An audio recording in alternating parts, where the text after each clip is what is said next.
Bonjour à tous, Tania du 19 Adar Shana Pshuta. En effet, jusqu'à présent, la Noirzaken a expliqué comment faire résider la Shrina. Il y a l'étude de la Torah. L'étude de la Torah, c'est la sagesse divine. Donc il est vrai que quand on étudie la Torah, on ressent Dieu, la divinité. Mais le Zohar parle également de ce qui est les bonnes actions. Uvdan Tavan.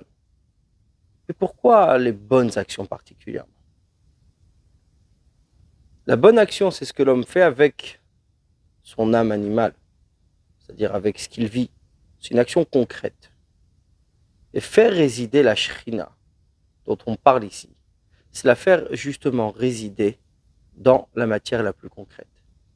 Ce que l'Admorazaken explique. Veine, voici, Kesha, Damosek Batora, quand l'homme étudie la Torah, Azaï, Nishma, Toshin, Afshoa, Elokit, alors son âme, qui est une âme divine, Imshnei, Levushea, Pnimi, avec ses deux vêtements profonds, les Vadam, eux seuls, Shehem, Koach, Hadibur, ou Marshava, qu'ils sont les forces de la parole et de la pensée.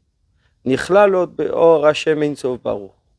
Elles sont incluses dans la lumière infinie de Dieu. Umiyuchadot bo, yichud gamo. Et unies d'une unité parfaite. Vehi ashrat ashrina nafsho elokit. C'est comment la shrina, la présence divine, réside sur son âme divine. Kemam harazal. Comme nos sages disent, shafilu echad shiyoshev. Même un qui est assis. Veosek batora. Et s'occupe de la Torah, étudie la Torah. Shrinaim. La Shrina, la présence divine est avec lui. C'est-à-dire qu'en étudiant la Torah, il y a la Shrina. La présence divine est là, sur son âme divine et sur les vêtements de l'âme divine qui sont la pensée et la parole. Mais sur les vêtements, ce qu'on appelle extérieurs, comme ceux de l'action. Là, l'étude de la Torah n'a aucun effet, n'est pas liée ni sur son âme animale, comme sur son corps. Et c'est là où l'action de la mitzvah a son rôle. Seulement, pour pouvoir attirer la lumière et l'éclair de la shrina, de la présence divine. Gam al gufo venafsho abahamit. Aussi sur son corps et son âme animale. Shiach yunit qui est vital. Amlubeshet begufo mamash. Qui est habillé dans son corps réellement. Tsarich le kayem, il faut accomplir mitzvot maasiyot, des actions concrètes, anasim qui sont faites al dagouf mamash, par le corps vraiment. Chez Aas koach hagouf mamash, ou là où la force du corps vraiment. Chez Baasiyasu, qu'il y a dans cette action concrète, nichlal beor Hashem, est inclus dans la lumière divine, urtsono est dans sa volonté, ou miuchad bo uni avec lui, biyichud gamour avec cette union parfaite. Voulez-vous shashlishi shel nefesh elokit? Et c'est le troisième vêtement de l'âme divine qui est le vêtement extérieur, l'action. L'étude de la Torah prend les vêtements intérieurs, les vêtements profonds, pensée, parole.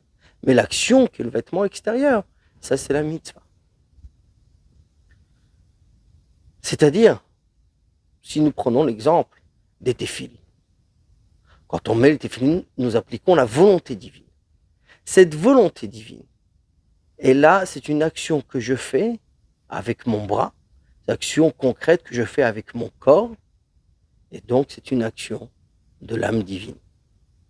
Ve'azaya alors, gam koach nefesh achiyunit, la force de l'âme vitale également, chez begufo mamash, qui est dans son corps vraiment, chez miklipat noga de la klipa neutre, nitaper se transformera l'étov de mal en bien, ve'nichlal mamash bigdusha, et est inclus vraiment dans la sainteté que nefesh elokit mamash, comme l'âme divine vraiment.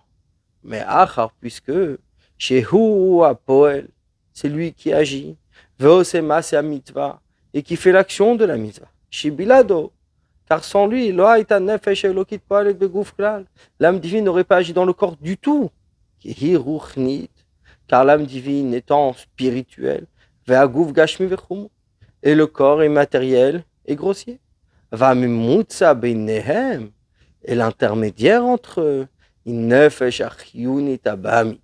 c'est l'âme vitale animale, Amloubeshet Bedam Adam, qui est habillée dans le sang de l'homme, chez Blibo dans son cœur. Vechol Agouf, ainsi que dans tout le corps. C'est-à-dire que la force de l'âme vitale, de par elle-même, qui est de la Klippa, mais en faisant la mitzvah, on l'inclut, on la transforme, on la rentre dans la Kdusha. Ah, c'est vrai que l'action de la mitzvah, c'est l'âme divine. Et comme nous l'avons précisé, que c'est la force extérieure de l'âme divine, la force de l'action. Néanmoins, l'âme divine étant spirituelle complètement, il faut qu'elle puisse agir. Comment? Par cette âme vitale. Par cette âme vitale qui est justement l'intermédiaire pour agir, cette âme vitale, sur l'âme animale, c'est-à-dire sur la Klippa. Et donc, comment faire descendre la Shrina? Concrètement, c'est avec l'action de la mitzvah. Bonne journée à vous.